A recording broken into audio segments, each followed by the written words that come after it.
Hi! ఈరోజు Sunday special ఏం చేయాలని ఆలోచిస్తున్నారా? అయితే ఇలా చికెన్ దమ్ బిర్యానీ ట్రై చేయండి. రైస్ తీసుకొని నానబెట్టుకోవాలి. చికెన్ తీసుకొని పసుపు, ఉప్పు, కారం, అల్లం వెల్లుల్లి పేస్ట్, ధనియా పౌడర్, లెమన్ని యాడ్ చేసుకొని ఇలా కలుపుకొని పక్కన పెట్టుకోవాలి.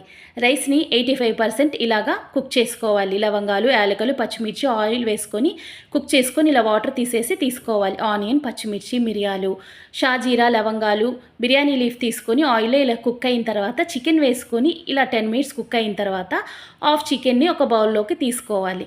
ఇప్పుడు ఒక లేయర్ రైస్ వేసుకొని పైన చికెన్ వేసి వేయించిన ఆనియన్స్, కొత్తిమీర, లెమన్ యాడ్ చేసుకొని ఇప్పుడు ఇంకో లేయర్ రైస్ వేసుకొని ఆనియన్స్, పచ్చిమిర్చి ఇలా నెయ్యిని గ్యాప్స్లో వేసుకొని మూత పెట్టేసి వాటర్ ఇలా దమ్ పెట్టుకోవాలి. ఒక 8 మినిట్స్ సిమ్లో పెట్టుకున్న తర్వాత ఇలా మంచిగా వేడి చికెన్ దమ్ బిర్యానీ టేస్టీగా రెడీ అయిపోతుందండి. ఇలా ఈ సండే మీరు కూడా ట్రై చేయండి. చికెన్ దమ్ బిర్యానీ విత్ రైతా సూపర్గా ఉంటుంది. Happy Sunday.